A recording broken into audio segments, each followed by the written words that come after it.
लोग कहते हैं कि वो 4 बच्चों को छोड़ के पाकिस्तान से इंडिया में आ गई, इसे लव कहते हैं, इसे प्यार कहते हैं। मैं कहता हूं भाइयों, प्यार उसे आपकी नजर में कहते होंगे, मीडिया की नजर में कहते होंगे, जो 4 बच्चों को अपने साथ लेके और अपने शौहर को छोड़ के, अपने वतन को छोड़ के प्रेमी के साथ चली जाए।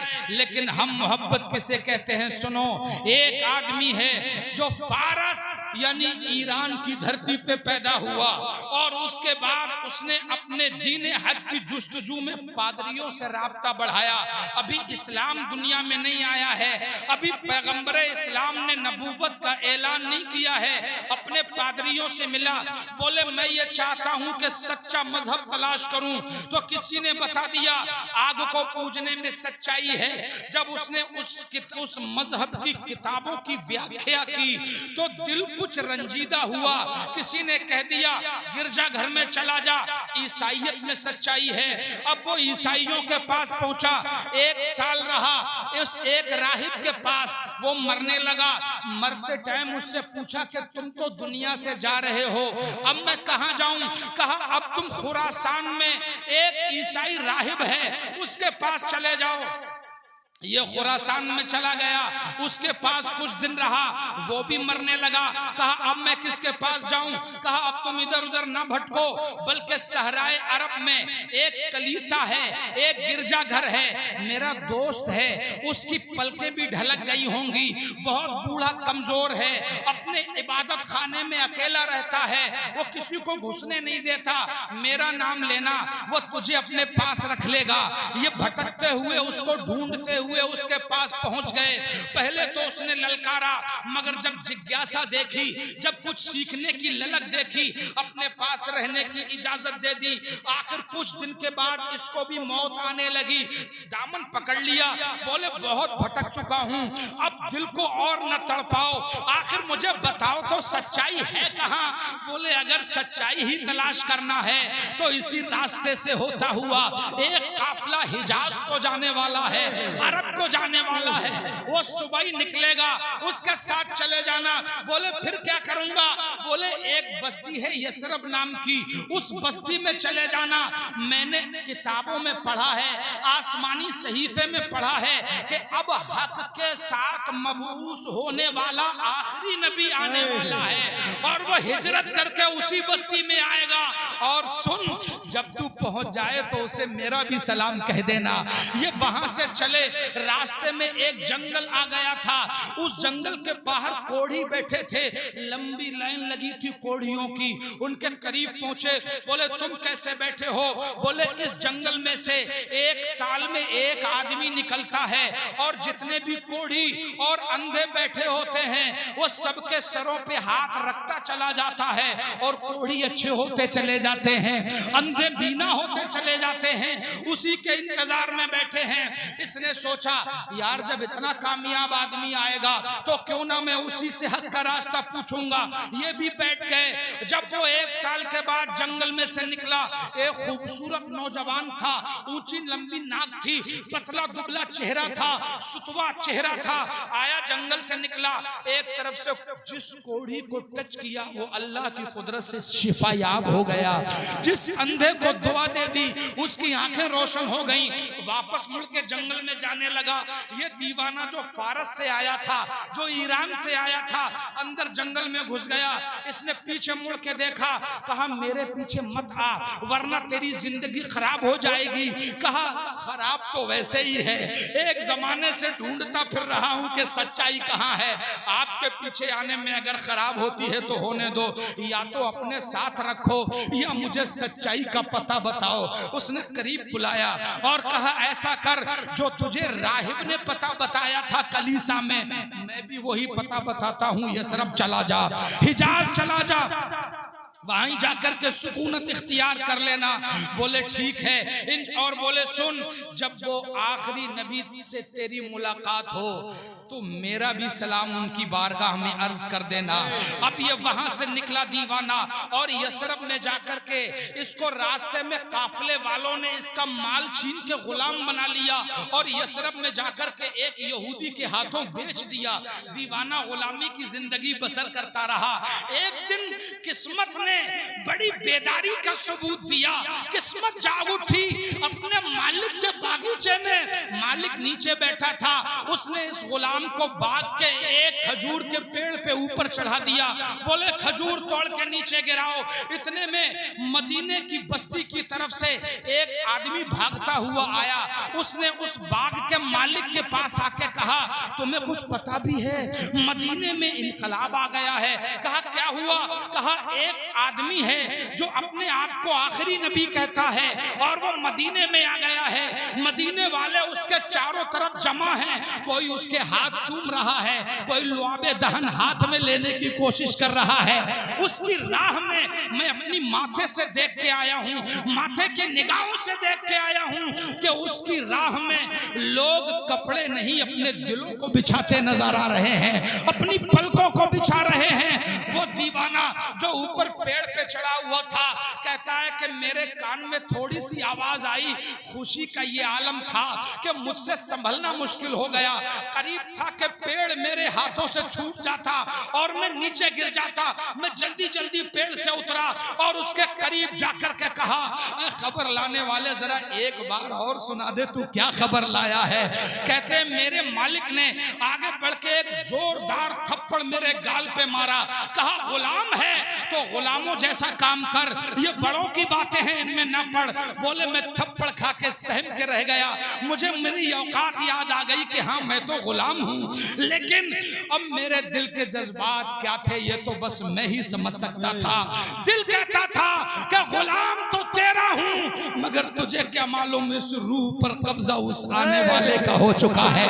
इंतजार में मैं किसके बैठा हूँ? कहते हैं कि मैं शाम का इंतजार करने लगा, मगर जब वो आखिरी कलीसा वाले राहिब से मेरी मुलाकात हुई थी, उसने 3 निशानियां बताई थी। कहा उसकी सच्चाई की दलील ये होगी कि जब वो आएगा तो सदका कबूल तो करेगा मगर सदके का माल खाएगा नहीं, और अगर उसको कोई हदिया देगा तो हदिया कबूल भी करेगा और हदिया खाएगा भी। और तीसरी निशानी ये होगी कि उसके दोनों कांधों के दरमियान एक मोहर लगी हुई होगी जिसे मोहरे नबूवत कहते हैं। कहते हैं मैं शाम का इंतजार करने लगा। शाम हुई, कुछ खजूरें ले ली, मैं बारगाह में पहुंच गया। मैंने कहा जनाब ये आपके लिए लाया हूं मगर ये सदके का माल है। कहते हैं उन्होंने ले तो लिया मगर मुस्तहिक सहाबा को दे दिया और कहा सुनो हम सदके का माल नहीं खाते। कहते हैं उस चांद से चमकते हुए चेहरे के जवाब ने मेरे दिल को मुतमईन कर दिया। आवाज थी ऐसा लगता था कि आसमान पे बिजली कौंधती हो और दिलों के अंदर आवाज पेवस्त होती चली जाती हो। कहते हैं मैं अब दूसरे दिन की शाम का इंतजार करने लगा। फिर कुछ खजूरें ले ली और शाम को मैं फिर पहुंच गया। बोले मैं ये आपके लिए लाया हूं, ये मेरी तरफ से हदिया है, सदका नहीं। कहते उन्होंने ली और खुद भी खाई और अपने सहाबा को भी खिलाई। 2 निशानियां पूरी हो गई। अब आखिरी निशानी रह गई थी, यानी कांधों के दरमियान एक ठप्पा था जो रब ने लगा के भेजा था। अब मैं ऐसे तो कह नहीं सकता था कि अपना कांधा नंगा करके दिखाओ। मैं मौके की तलाश में रहा। एक दिन मैंने सुना कि वो बकी में अपने किसी यार के जनाजे में गए हैं। बोले मैंने दूर का चक्कर काटा। मैंने कहा कि सामने से जाऊंगा तो फिर मतलब हल नहीं हो पाएगा। मैं दूर का चक्कर काट के पीठ के पीछे से गया और जब मैं चक्कर में घूम के जा रहा था ना तो निगाहे नबूवत मेरा ताक़ुब कर रही थी, वो नजरें मुझे देख रही थी। बोले जब मैं घूम के पीछे से गया तो उसने बगैर कहे अपनी चादर को अपने आप कांधों से नीचे सरका दिया और बोले जैसे ही कांधों को से नीचे चादर आई है फिर तो दीवाने की मोहब्बत भी बरसरे पैकार आ गई। मैंने देखा कि दोनों कांधों के बीच में कबूतर के अंडे के बराबर एक गोल निशान है, जिसमें ऊपर लिखा है अल्लाह, नीचे लिखा है रसूल, और उसके नीचे लिखा था मोहम्मद, यानी नीचे से पढ़े तो लिखा था मोहम्मदुर रसूलुल्लाह। मुझसे रहा ना गया, मैं आगे बढ़ा, मैंने दोनों होठों से मोहरे नबुव्वत को चूम लिया तो मुस्तफा ने कहा, ऐ सलमान, अब तो तीनों पूरी हो गई, अब तो तीनों देख ली, अब पीछे ना रहे, तेरी जगह अब पीठ के पीछे नहीं, अब तू हमारे सीने से लगने का मुस्तहिक है। नारे तकबीर, नारे रिसालत, नारे गौस, मसलके आला हज़रत। और सुनो, कहते हैं कि जो 4 बच्चों को लेके शौहर को छोड़ के चली आए वो मोहब्बत। मैं कहता हूं जो घर को छोड़े, दर को छोड़े, माँ बाप को छोड़े, जमीन जायदाद को छोड़े और फारस के कंकरीले इलाकों में घूमता हुआ, हिजाज के सख्त रास्तों को तय करता हुआ, अपनी पूरी जिंदगी बगैर देखे इतनी मोहब्बत करे कि इंतजार में गुलाम बनकर के बिक जाए, मोहब्बत इसे कहते हैं, लव इसे कहते हैं। और सुनो मेरे भाइयों, कोई पबजी गेम खेल के मोहब्बत करे तो ये देख, चेहरा देख के मोहब्बत हुई, मगर बाहरी मोहब्बत जो बगैर देखे मोहब्बत करे, इसको मोहब्बत कहते हैं, ये मोहब्बत होती है। मैंने तारीख से पूछा, तारीख, ये मोहब्बत करने वाला प्रेमी कौन है और जो महबूब है ये कौन है? तो तारीख कहती है इस प्रेमी का नाम सलमान फारसी है और इस महबूब का नाम मोहम्मद रसूलुल्लाह। बेशक, सुभान अल्लाह। अब मुझे बताओ, सीमा हैदर की मोहब्बत मोहब्बत है या सलमान फारसी की मोहब्बत मोहब्बत है? अरे जरा जोर से बोलो और ऊंची बोलो। सीमा हैदर नहीं, ऐसी कितनी सीमाएं आई, मगर मोहब्बत उसे कहते हैं कि हुस्न यूसुफ पे कटी मिस्र में अंगुश्ते जना। जो देख के मोहब्बत करे, बेशुमार मिसालें मौजूद हैं, और जो सिर्फ नाम सुनकर के दीवाना हो जाए, आला हजरत कहते हैं हुस्न यूसुफ पे कटी मिस्र में अंगुश्ते जना, सर कटाते हैं तेरे नाम पे मर्दाने अरब, सर कटाते हैं तेरे नाम पे मर्दाने अरब। ए दुनिया वालों, अगर मोहब्बत को समझना है तो एक ही महबूब है दुनिया में जिसका कोई तोड़ नहीं, जिसका कोई जवाब नहीं, और वो महबूब मेरा और तुम्हारा महबूब नहीं बल्कि रब का महबूब है। और जो रब का महबूब है वो सबका महबूब है, और इस महबूब की अदाओं का ही तो नतीजा है। जो खाना खाते वक्त एक दूसरे की तरफ पीठ कर लिया करते थे, जो खाना खाते टाइम अगर नीच बिरादरी वाले की परछाई पड़ जाती तो थाली उठा के फेंक देते थे, खाना खाते टाइम अगर कोई गैर जाति वाला आ जाता तो उसके बराबर से उठ के भाग जाते थे। जब उनके दीवाने इंडिया में आए और उनसे उनका मिजाज देखा कि यार ये जब जंग लड़ते हैं तो ये पता ही नहीं लगता कि सिपा सालार कौन है और सिपाही कौन है, और जब ये आपस में एक दूसरे का हुक्म मानते हैं तब तो दिखाई देता है कि हुक्म देने वाला कौन है, बात सुनने वाला कौन है। लेकिन जब रब की इबादत करने खड़े हो जाते हैं तो पता ही नहीं लगता कि हाकिम कौन है और गुलाम कौन है, इमाम कौन है मेरे भाइयों। और जब इन्होंने देखा कि जब ये खाना खाने बैठते हैं तो जिस थाली में आका खाता है उसी थाली में गुलाम खाने बैठ जाता है। जहां लोग इतने प्रताड़ित हो गए थे कि एक दूसरे की सूरत देखना गवारा नहीं करते थे, उन लोगों ने जब ये मोहब्बत देखी तो बोले यार जिसके मानने वालों में इतनी मोहब्बत है, जिसके चाहने वालों में इतनी मोहब्बत है, तो खुद उस महबूब की मोहब्बत का आलम क्या होगा। उसने अपनी उम्मत से कितनी मोहब्बत की होगी। दुनिया ने कलमा पढ़ लिया, उनके गुलाम बन गए। आज कुछ लोग अपने कमरों में बैठ के कैमरे लगा के अपने अपने लोग सेट लोगों को, अब ये बात जो है मैं ऐसे मिंबर से कर रहा हूं, बहुत दूर तक जा सकती है, लेकिन ये दिल की सदा है, मेरी आवाज नहीं है। तुम ही न सुनोगे तो इसे कौन सुनेगा। धड़ाधड़ पर्ची निकल रही है और पर्ची पे लिखा जा रहा है तुम्हारा नाम ये है, तुम्हारे बाप का नाम ये है, कारोबार नहीं चलता, मेहनत बहुत करते हो मगर बरकत नहीं होती, एक जिससे तुम मोहब्बत करते हो वो तुम्हें छोड़ के चला जाता। हाय गुरु की जय, हाय महाराज जो कतई सही बताए।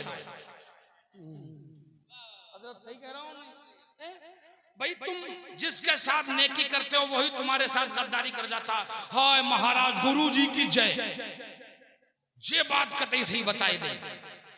तुम्हारे पास रोजगार नहीं है, ओ भाई रोजगार है किसके पास आजकल, किसके पास किसी को। अब मैं जो रोजगार से लगे हुए हैं वो इतना परेशान है कि 6-6 महीने तनख्वाह नहीं आ रही। रोजगार से लगे हुए परेशान हैं तो बेरोजगार का क्या आलम होगा। और ऐसा कौन आदमी है जो साइको के एतबार से जिसको ये फील ना होता हो कि यार मैं जिससे मोहब्बत करता हूं वो मुझसे नहीं करता। लगभग मेरे ख्याल से सारे लोगों को ये एहसास होता है। और ये कौन ऐसा आदमी है कि जिसको कुछ न कुछ कष्ट, कुछ न कुछ बीमारी दुनिया में लगी हुई ना हो। ऐसी कॉमन बातें। और मैं कहता हूं कि आजकल मियाँगिरी है भी बहुत आसान। एक आलिम बनने में 10 साल कंप्लीट मदरसे की पतली दाल खा के गुजारना पड़ते हैं। एक प्रोसेस है। अपना टिफिन अगर घरों से भी खाना लाना पड़े ना, एक जलसों में करोड़ों रुपया खर्च करने वालों, मेरी बात को दिल पे लिखना। अगर टिफिन घर से भी खाने का इंतजाम हो तो तालिबे इल्म बेचारा भिखारी का सा एहसास लिए दरवाजे पे टिफिन लेकर जाके अपनी खुराक का इंतजाम करके दीन की तालीम हासिल करता है। बोलो बात सही है कि नहीं। 10-15 साल का कीमती टाइम आलिम बनने में गुजारता है और उसकी तनख्वाह, उसकी कमाई और उस पे इतनी खुराफात कि अगर अजान 1 सेकंड लेट हो जाए ना तो पूरी बस्ती नमाज जो नहीं पढ़ते हैं वो सबसे पहले इमाम पे हावी हो जाएंगे। 1 मिनट लेट हो ही कैसे गए। कितना कठिन है। अपने 1 महीने में छुट्टी लेके घर गया और घर के दरवाजे पे पहुंचा था, बच्चों पे नजर पड़ी, बस्ती से फोन गया, मौलाना साहब इंतकाल हो गया, वापस आ जाओ। अब दरवाजे पे खड़े होकर सोच रहा है अगर वापस जा रहा हूं तो बीवी और बच्चों की मोहब्बत कुर्बान, और नहीं जा रहा हूं तो इमामत कुर्बान। हजरत बात सही है कि नहीं। ऐसा बेचारा फंस गया बीच में। जो आलिम, मुस्तफा कहते मौतुल आलिम मौतुल आलम। अगर एक आलिम की मौत हो जाए तो एक आलम की मौत हो जाती है। आलिम के अंदर ये क्वालिटी पैदा हो जाती है। अगर उसे विधायक बना दो तो सबसे अच्छा वो समाज सेवा करके दिखा सकता है। अगर मुख्यमंत्री बना दो तो बगैर किसी से मशवरा लिए वो प्रदेश को चला कर दिखा सकता है। अगर आलिम को प्रधानमंत्री बना दो तो सबसे कामयाब प्रधानमंत्री साबित करके दिखा सकता है। क्योंकि आलिम इकोनॉमिक्स भी पढ़ा हुआ होता है, आलिम रियाजी भी पढ़ा हुआ होता है, आलिम लॉजिक और फलसफा भी पढ़ा हुआ होता है। मगर इतना मेहनत करके जो आलिम हमारी बस्ती में आता है ना, उसकी तनख्वाह 5,000, 6,000, 8,000, अजी बहुत कभी छलांग लगाई तो 10,000। और उसके बाद वो आदमी जिसने 3 उसूल याद कर लिए। कौन कौन से? कमाई बहुत करते हो मगर बरकत नहीं होती, तुम अपनों के साथ मोहब्बत करते हो लेकिन तुम्हें दगा दे जाते हैं। तुम्हारे पास रोजगार नहीं है। 3 बातें याद करके दाढ़ी मुंडा जो शाम को सोए क्लीन शेव और सुबह ही उठ के हरे पीले कपड़े पहन ले, उसके यहाँ देखो कितनी कितनी लंबी लाइनें लग रही हैं औरतों की। मियां बनना एक चुटकी में मियां बन जाता है आदमी, एक चुटकी में। एक मियां से मेरी मुलाकात हुई, लोग उन्हें कहते थे अचानचक मियां। कौन से मियां? अचानचक मियां। मैंने कहा यार ये तो पहली बार नाम सुन रहे हैं। केला मियां सुना है हमने, पतंग मियां सुना है, मटका मियां सुना है, क्या क्या मियां, बड़े बड़े अजीब नाम, मगर ये अचानचक मियां का क्या मतलब है? तो लोगों ने बताया हजरत ये शाम को तो अच्छे खासे सोए थे, मगर सुबह उठे, लोगों ने इन्हें देखा, ये सुबह ही सुबह हरे हरे कपड़े पहने, सर पे अमामा बंधा है, हाथ में चिमटा है और लोगों की फाल खोलते फिर रहे, तावीज देते फिर रहे। बोले अचानक मियां बन गए तो इनका नाम ही अचानचक मियां रख दिया। क्या नाम रखा? अब मेरे भाइयों बात जरा कड़वी है मगर कहूंगा जरूर, क्योंकि बड़ा पैसा खर्च होता है जलसों में, बड़ा इंतजाम होता है, मगर बातें काम की बहुत कम होती हैं। बोलो इन मियाओं के, इन पाखंडियों के पास ये जो माएं और बहनें जाती हैं, ये हमारी ही माएं बहनें हैं या कहीं विदेश से आ रही हैं? बोलो हमारी तो हैं, हमें कहने में भी शर्म लग रही है, ये हमारी ही तो माएं बहनें हैं। और जब इनकी ज्यादा बड़ी संख्या जमा होने लगती है तो एक दिन वो आता है कि घर में हमसे कह के अरे बड़े सच्चे मियां हैं, कभी धरी सी बात बता देते हैं, बिल्कुल ऐसी बात बता देते हैं जो करके जाओ तुरंत बता देते हैं, फौरन फाल खोल के जैसी जैसी बीती सब बता देते हैं, अंदर की बाहर की किसने कराया, जादू किसने कराया, बंदिश किसने कराई, कपड़े किसने चुराए, खून के छींटे किसने मारे, घर में तावीज किसने डाले, डोरे किसने बांधे, बड़ा काबिल मियां है, सब बता देता है। फिर हमारे भाई भी लाइन लगाने लगते हैं।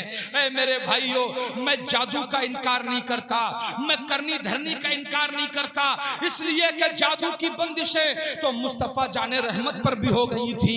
मैं इसलिए इनकार नहीं करता कि जादू की वजह से हजरत बाबा फरीदुद्दीन रहमतुल्लाह अलैह लाहौर में 8 साल अल्लाह के वली थे, फिर भी जादू की जद में आ गए और 8 साल चारपाई पे लेटे रहे, 8 साल करवट भी नहीं बदल पाए। मैं जादू का इनकार नहीं करता, बहुत होता है, लेकिन मैं ये जरूर कहूंगा कि इस करनी धरनी का नाम पे अल्लाह के वास्ते अपना ईमान खराब मत करो। कम से कम जादू का काट करवाना है तो जादू का काट किन आयतों में है, अगर ये जानना है तो पाखंडियों के पास मत जाओ, आलिमे दीन के पास जाओ, जानुए अदब बिछाओ। मेरा ईमान कहता है सारी दुनिया के जादू के काट एक तरफ, सूरे फलक और सूरे नास का जादू का काट एक तरफ।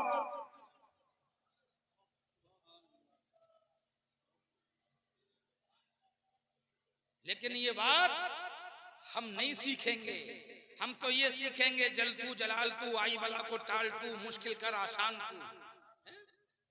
हमें तो ये सीखना है।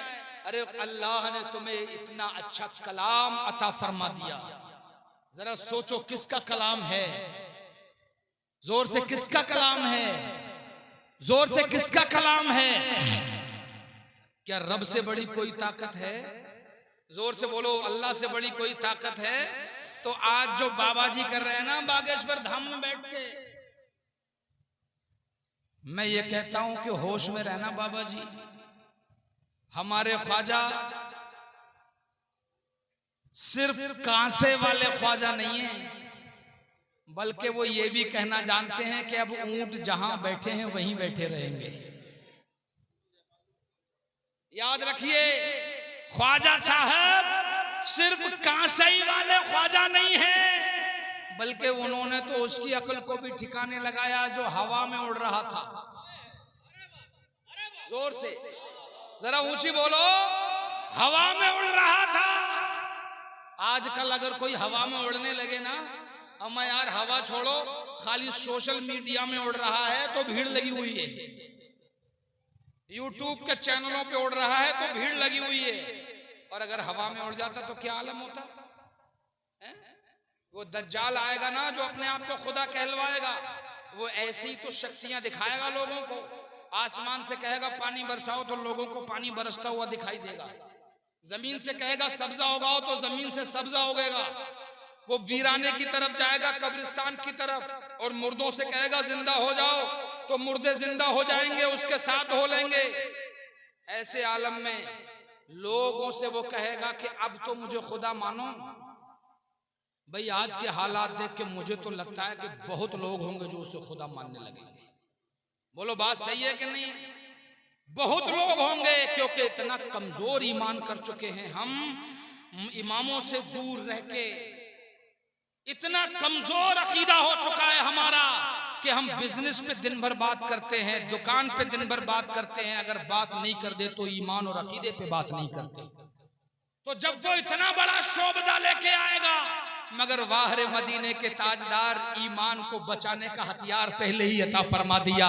इरशाद फरमाते हैं जब वो आएगा और कब्रिस्तान के मुर्दों से जिंदा होने को कहेगा तो मुर्दे तो जिंदा होते दिखाई देंगे, मगर हकीकत में वो मुर्दे नहीं होंगे, बल्कि उन मुर्दों की शक्लों के जिन्नात होंगे जो उसके ताबे होंगे, मगर लोग उन्हें देख करके धोखा खा जाएंगे, जैसे आज बागेश्वर धाम की पर्ची को देख करके धोखा खा रहे हैं। याद रखो मेरे भाइयों, मैं दुनिया को बता देना चाहता हूँ, ये बागेश्वर धाम सरकार, ये करौली सरकार, और ये वो फुलाना और ये ढिमका, ये सब एक तरफ। अगर मेरे ख्वाजा को जलाल आ गया तो ये हवाओं में उड़ने वालों को धराम कर देते हैं। ऐ बाबा बागेश्वर, तेरी तो कोई औकात नहीं है। ये हिंदुस्तान कल भी मेरे ख्वाजा का था और आज भी राजा तो मेरा ख्वाजा है।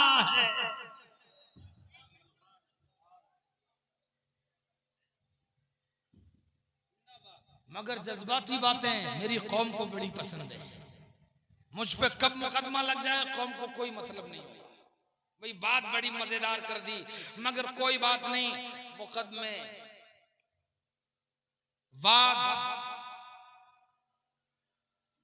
परिवाद, प्रतिवाद, ये सब मर्दों का जेवर है। हम राह हक में उस तरीके से अगर हिंदुस्तान में बात ना करें जिसमें संविधान ने हमें इजाजत दी है, तो फिर ये संविधान का अपमान हो जाएगा। अपनी संस्कृति, अपना मजहब, अपना मत, अपने तरीके से जिंदगी जीने का हमें संविधान ने अधिकार दिया है, और ये तो हमारी खुशनसीबी है कि संविधान भी हमें वहां मिला जहां राज ख्वाजा हिंद का चलता है।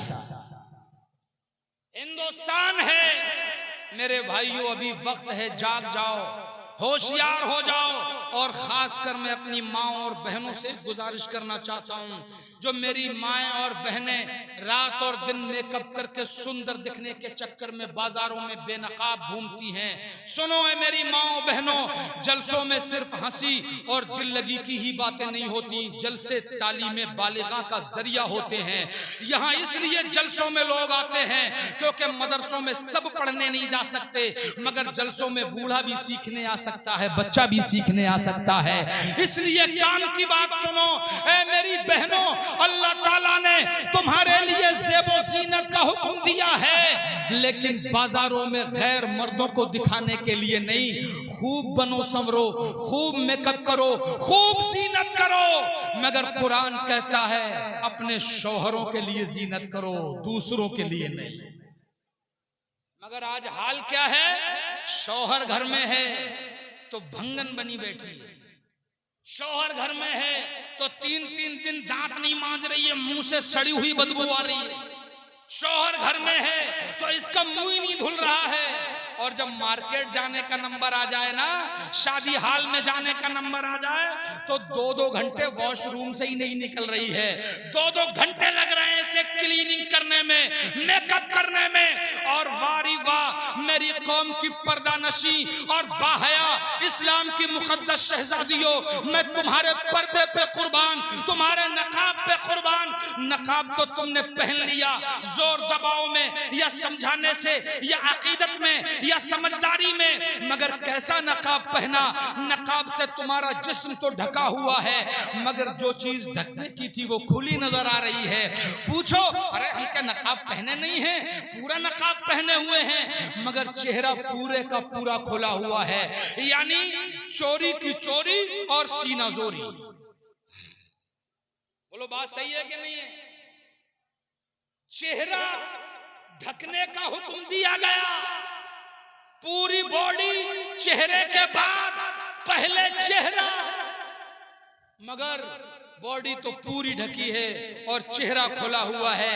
ए मेरी माओ और बहनों, ये नकाब नहीं है। आओ, अगर नकाब की एक झलक देखना है तो मैं तुम्हें उस शहजादी की बात बता दूं जिसके बारे में इमाम जलालुद्दीन स्यूती रहमतुल्लाह अलैह कहते हैं कि हजरत रसूल अकरम ने फरमाया, आप फरमाते हैं अपनी किताब खसाइस कुबरा में, मुस्तफ़ा ने फरमाया मेरी बेटी फातिमा दुनिया की हूर है।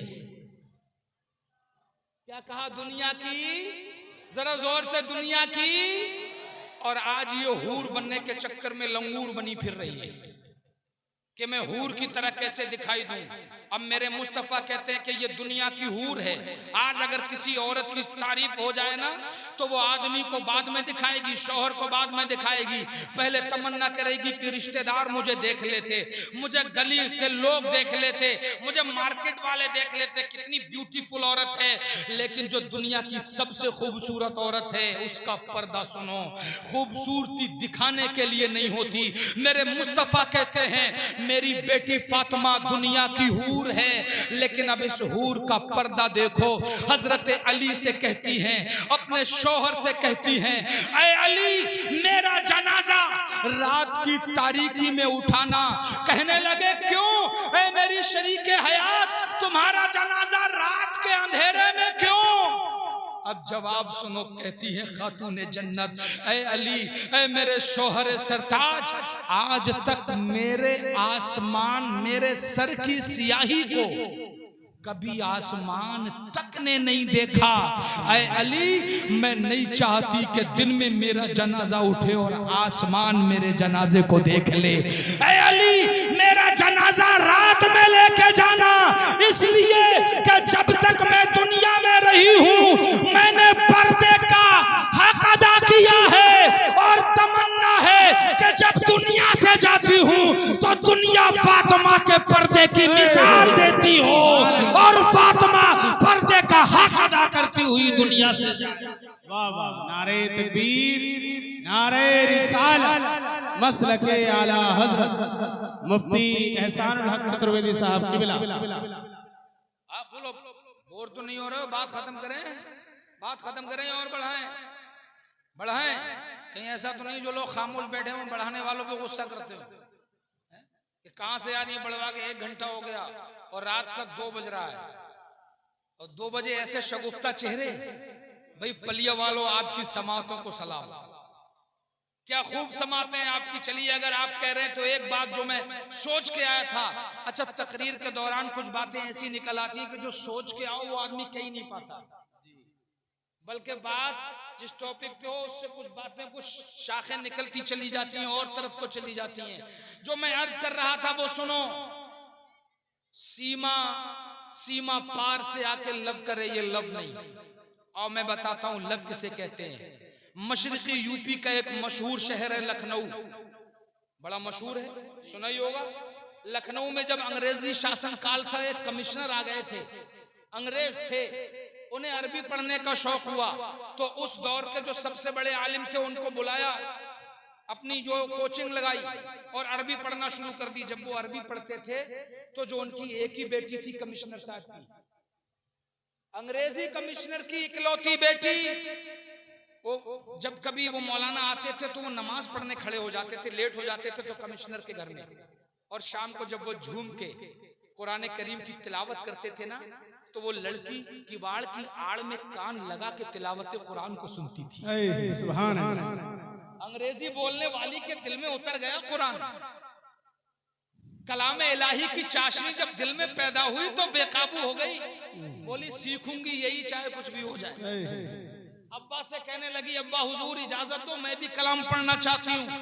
इकलौती बेटी के नाज नखरे बड़े होते हैं, और वो भी आवारा कौम जिस जहन का हो, जिस आवारा जहन जिस कौम का हो, यानी वो अंग्रेज कौम। बोले नो प्रॉब्लम बेटी, आप भी कोचिंग पढ़िए। बेटी ने भी कोचिंग पढ़ना शुरू की। इस बहाने मौलाना से रब्त बढ़ा। जब रब्त बढ़ा तो एक दिन पूछ बेटी जो आप पढ़ते हैं नमाज में ये क्या है? मौलाना भी मौके के इंतजार में थे। बोली बेटी ये अल्लाह का कलाम है। बोली कौन? वही अल्लाह जिसने इंजील नाजिल की है। बोले हाँ बेटा वही। बोले लेकिन आप कह सकते हैं कि ये ओरिजिनल कलाम है? मौलाना आप तो झूम ही गए, क्योंकि लारे बफी की तशरीह उनके दिमाग में। सुभान अल्लाह। बोले बेटी दुनिया में 100% किसी किताब की गारंटी नहीं ली जा सकती। जो तुम इंजील पढ़ती हो उसकी भी गारंटी नहीं। अगर गारंटी है तो 1400 साल से लेके अब तक हर्फ तो हर्फ, एक जेर जबर इधर से उधर नहीं हुआ, उस कलाम को कलाम खुदा कहते हैं। अरे इतना महफूज कलाम तो मैं जरूर सीखूंगी। सिखाना शुरू कर दिया। इतनी मोहब्बत हो गई, इतनी मोहब्बत हो गई। बोली इसके बारे में कुछ और बताओ। तो फारसी पढ़ना शुरू कर दी। अब उसने जब फारसी पढ़ी तो फारसी सीख ली और फारसी में कुरान का तर्जुमा पढ़ना शुरू कर दिया। मौलाना से कहा ऐ मौलाना ये कलाम इतना प्यारा है जिस पे नाजिल हुआ होगा वो कितना का क्या चाहती हो? कहा मैं उनकी जीवनी पढ़ना चाहती हूँ जिन पे ये कलाम उतरा है। मौलाना ने फारसी में मुस्तफा की सीरत की कुछ किताबें मुहैया करा दी। पढ़ती गई, दिल की दुनिया बदल गई। अंग्रेज कमिश्नर तो अपनी कमिश्नरी में मशगूल था, उधर घर के एक कमरे के एक कोने में ईमान की शमा जलने लगी। इतनी मोहब्बत हो गई। मुस्तफा की जीवनी को पढ़ते पढ़ते उनकी बेटी का नाम जब उसमें पढ़ा के फातिमा, अब उसने फातिमा को स्टडी करना शुरू कर दिया। है जब स्टडी किया है फातिमा को तो फातिमा की जिंदगी के जो जलवे उसकी जिंदगी में समटे हैं, जो जलवे उसे नजर आए हैं, तो उसने दिल ही दिल में कहा कि ए मोहम्मद अरबी, मैंने तुम्हें देखा तो नहीं है, लेकिन मैं इस बात की गवाही देती हूँ कि जब मैं बगैर देखे इतनी दीवानी हूँ तो जिन्होंने देखा होगा वो कितने दीवाने। सुभान अल्लाह, क्या कहने। और दूसरा सल्यूट करती हूँ मैं daughter of prophet Muhammad peace be upon him. दूसरा सल्यूट करती हूँ मोहम्मद अरबी, तुम्हारी बेटी फातिमा, जिसकी जीवनी को मैंने सिर्फ पढ़ा है तो इतना मजा आया कि दिल की दुनिया बदल गई।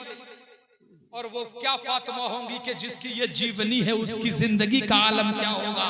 पढ़ते पढ़ते एक दिन इजहार ख्याल कर बैठी, मौलाना अब दिल की सारी तमन्नाएं पूरी हो गई, जल्दी से हाथ बढ़ाओ, कलमा पढ़ाओ और इस्लाम में दाखिल करो।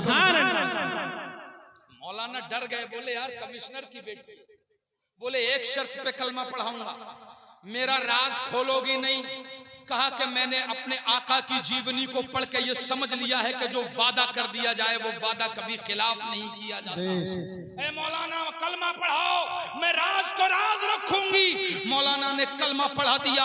आखिरकार कुछ दिन वो बच्ची बीमार रहने लगी, मदीने की याद इतनी तड़पाने लगी।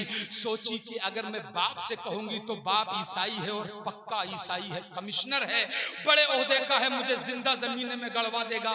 इतनी मोहब्बत हो गई मदीने की पाक फजाओं से कि सोती है तो मदीना नजर आता है, जागती है तो मदीना नजर आता है। एक दिन किस्मत जाग रही थी, आंखें सो रही थी, ख्वाब में मदीने के आका खुद बनफ्से नफीस तशरीफ ले आए और कहा कि ए बेटी, हमने तेरी मोहब्बत को कबूल कर लिया है और तेरा नाम अपनी बेटी फातिमा के नाम पे फातिमा रख दिया है।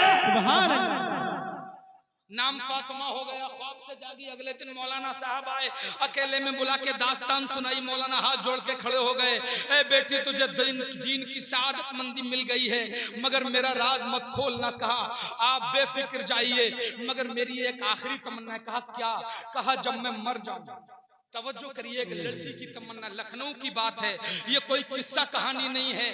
बोली जब मैं मर जाऊं तो मुझे प्लीज रात के अंधेरे में मेरी कब्र से निकाल के मुसलमानों के कब्रिस्तान में दफन कर देना, इतना तो कर ही सकते हो। मौलाना ने बादल नाखास्ता इस जिम्मेदारी को देखा कि मेरी जान तो दांव पे लगी जाएगी, मगर ईमान तो आखिर अंगड़ाई लेता है, तो 22,000 से लड़ जाता है। सुभान अल्लाह। जो ममोले को शहबाज से लड़ा दे उसी को ईमान कहते हैं। कहा ठीक है बेटी, ये मैं तेरी ख्वाहिश पूरी कर दूंगा। कहा मैं ईसाइयों में दफन होना नहीं चाहती। एक दिन ऐसा आया कि जवानी में बगैर शादी के मर गए। एक हमारी इस्लामी बहन थी, इन्ना लिल्लाहि व इन्ना इलैहि राजिऊन। दिन में मौलाना साहब भी गए कब्रिस्तान में, थोड़े आंसू बहा के चले आए, लेकिन असल में इरादा था कब्र का निशान पुख्ता करना। आ गए, रात में अपने 2 साथियों के साथ कब्रिस्तान पहुंचे, कब्र खोदी। कहा लाओ इस्लाम की मुकद्दस शहजादी की आखिरी ख्वाहिश पूरी कर दूं। उतर गए कब्र में, ताबूत होता है ईसाइयों में, ताबूत को खोला, देख के चकरा के सर पकड़ के बैठ गए कि उसमें लाश उस मुकद्दस शहजादी की नहीं थी, फातिमा की नहीं थी, एक आदमी का लाशा रखा हुआ था। इनका एक साथी था, उसने जब गौर से झुक के देखा तो वो चीख पड़ा, बोले मैं तो इन्हें जानता हूं, ये तो बाराबंकी के मिर्जा जी की लाश है। अब तो और एक नया राज शुरू हो गया, एक नया तजस्सुस कि मिर्जा जी की कब्र बाराबंकी के फातिमा की कब्र में कैसे लाश आ गई, और अगर यहाँ मिर्जा जी की लाश तो फातिमा की लाश कहाँ गई। अब इन्होंने सोचा कि यार ये तो बहुत बड़ा कोई राज है, चलो इसका भी हल किया जाए। अब ये अगले दिन तीनों लोग बाराबंकी पहुंच गए। मिर्जा जी के घर पहुंचे तो पता लगा कि तीजा हो रहा था, लोग तीजे की रस्म में मुब्तला थे। जाकर के पूछा, कहा कि हमें भी फातिहा पढ़ना है, जरा मिर्जा जी की कब्र बता दो। ये तीनों लोग अब मिर्जा जी की कब्र की निशानदही के लिए फातिहा खानी करने पहुंचे, लौट आए निशान लगा के। रात हुई, पहुंच गए मिर्जा जी की कब्र में। सोचा जब इनकी लाश वहां है तो उसकी लाश यहाँ होगी, मगर जब कब्र खुली तो पलिया वालों कसम खुदा की ईमान मचल उठेगा सुन के। तवज्जो करो, ताबूत खोला, और जैसे ही ताबूत खोला तो उसमें मिर्जा जी की या उस फातिमा की लाश नहीं थी, एक अरबी की लाश थी जो अरब का रहने वाला था। अब तो और एक तजस्सुस का दरिया हायल हो गया, हैरत की इंतहा ना रही। जैसे तैसे लड़खड़ाते कदमों से कब्र को बंद किया और आकर के शशो पंज के आलम में थे, पसीने छूट रहे थे। या अल्लाह, कौन से इम्तिहान में तुमने डाल दिया, ये कैसी गुत्थी है जो सुलझने का नाम ही नहीं लेती। मौलाना दुआ करते करते सो गए। जैसे ही आंख लगी फातिमा ख्वाब में आ गई। कहा मौलाना साहब आप मेरे उस्ताद हो, आपकी बेचैनी ने मुझे बेचैन कर दिया। यह गुत्थी ऐसी है जिसे तुम नहीं सुलझा सकते। सुनो मैं बताती हूँ राज क्या है। कहा बहन बताओ क्या राज है। कहा सुनो, जिस दिन मैं मरी उस दिन 3 लोग पूरी दुनिया के अंदर ऐसे मरे। एक सऊदी का ताजिर मरा जो बड़ा बिजनेसमैन था और उसकी तमन्ना दिल की ये थी वो हमेशा हिंदुस्तान आना चाहता था। और एक मिर्जा जी बाराबंकी में मरे, वो मुसलमान थे मगर वो अंग्रेजों की तहजीब से बहुत मोहब्बत करते थे। यूरोप जाने की तमन्ना उनके दिल में रहती थी, वो अंग्रेजों से मोहब्बत करते थे। एक मैं थी कि मैं दफन तो ईसाइयों की कब्रिस्तान में हुई थी, लेकिन दिल में याद मदीना लेकर के गई थी, दिल में ईमान की बहारें लेकर के गई थी। जैसे ही मेरा जनाजा, मेरी रूह निकली, मेरी आंखें जब आलम बरज़ख में खुली तो क़ज़ा व क़द्र के कारकुनान को मैंने देखा। एक तरफ झुरमुट लगा हुआ है, हजरत आदम से हजरत ईसा तक तमाम अंबिया जमा हैं, हजरत अबू बकर भी हैं, हजरत उमर भी हैं, उस्मान गनी भी हैं, मौला अली भी हैं, और बीच में मुस्तफ़ा मुस्कुरा रहे हैं। मेरे मुस्तफ़ा ने जैसे ही मुझे देखा कहा मरहबा मरहबा, आओ मेरी बेटी, हम तुम्हारे ही इंतजार में तुम्हारा इस्तकबाल करने आए हैं, तुम्हारा ही इस्तकबाल करने आए हैं।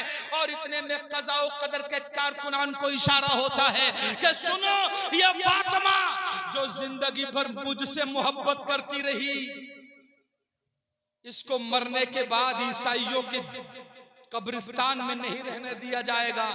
ऐ फरिश्तों, ताबूत खोलो, इसकी लाश को निकालो और जो सऊदी में ताजिर मरा है उसको हिंदुस्तान पहुंचाओ और फातिमा को उस ताजिर की कब्र में पहुंचा दो। और हिंदुस्तान में इस ताजिर को बाराबंकी के मिर्जा जी की लाश में रख दो और उसके ताबूत को खाली करके उसकी लाश को फातिमा के ताबूत में रख दो। उस दिन मेरा ये यकीन तो था ही, मगर ऐनुल यकीन भी हासिल हो गया कि तैबा से दूर रहकर कर दफन हो गया तो पहुंचेगा मेरा लाशा करवट बदल बदल के। सुभान अल्लाह, सुभान अल्लाह। बात समझ में आई कि नहीं? बोलो, ईमान ताजा हुआ कि नहीं? ये लखनऊ की एक ऐसी हिस्ट्री है कि जो एक आलिम दीन की कमजोरी की वजह से मुनस्से शुहूद पे जाहिर नहीं हो पाई, लोगों की नजरों तक नहीं पहुंच पाई। लेकिन जमील कादरी का एक शेर इसकी अक्कासी करता हुआ नजर आता है, मैं वो सुन्नी हूं जमील कादरी मरने के बाद। और मेरे साथ मिलके कहो, मैं वो सुन्नी हूं जमील कादरी मरने के बाद मेरा लाशा भी कहेगा अस्सलातु वस्सलाम। तो मोहब्बत करने वाले, इसमें कोई शक नहीं है कि मोहब्बत करने वाले सीमाएं तोड़ देते हैं। अब वो सीमा हैदर हो या अच्छी मोहब्बत वाले सलमान फारसी रज़ी अल्लाह तआला अन्हु या दुनिया की बंदिशों में मजबूर कमिश्नर की बेटी फातिमा हो, याद रखो मेरे भाइयों, जिनको जिससे मोहब्बत होती है, इसीलिए मेरे मुस्तफा की हदीस है, मन तशब्बह बिकौमिन फहुवा मिनहुम, जो जिसकी मुशाबहत इख्तियार करेगा, जिसके तरीके को पसंद करेगा, उसका हश्र उन्हीं लोगों के साथ में होगा। अल्लाह रब्बुल इज्जत की बारगाह में दुआ है कि हमें मदीने वाले से मोहब्बत की तौफीक अता फरमाए और उन्हीं के मुबारक साए में हमें हश्र नसीब फरमाए, उन्हीं के साथ उन्हीं के गुलामों में जन्नत का दाखिला अता फरमाए। याद रखो, हमेशा अपने उलमा से जुड़े रहो, जलसे भी करो मगर दीनदारी का ख्याल भी रखो। इन जलसों की हुर्मतों को पामाल मत करो। इन स्टेजों पे जहां नबी का जिक्र होना है, जहां से तालीम बालिगा के चश्मे फूटना है, इसको मस्खरों और गवैयों का अड्डा मत बनाओ। मेरे भाइयों, ये हमारा तुम्हारा पैसा बड़ा कीमती है। याद रखो, पैसा वही पैसा है जो मोहब्बत रसूल में खर्च हो जाए। मेरे मुस्तफा कहते हैं कि तेरा वही है जो खा के तू हजम कर ले और जो पहन के पुराना कर दे और जो राह खुदा में खर्च करके आखिरत के लिए जमा कर ले। अल्लाह रब्बुल इज्जत हम सबको, सबसे पहले मुझे और फिर हम सब भाई बहनों को अमल की तौफीक अता फरमाए। अस्तगफिरुल्लाह रब्बी मिन कुल्लि ज़ंबिन व अतूबु इलैह। सब लोग मेरे साथ मिलके पढ़ें, ला इलाहा इल्लल्लाह मुहम्मदुर रसूलुल्लाह सल्लल्लाहु तआला अलैहि वसल्लम। अस्सलामु अलैकुम। तशरीफ रखें आप हज़रात।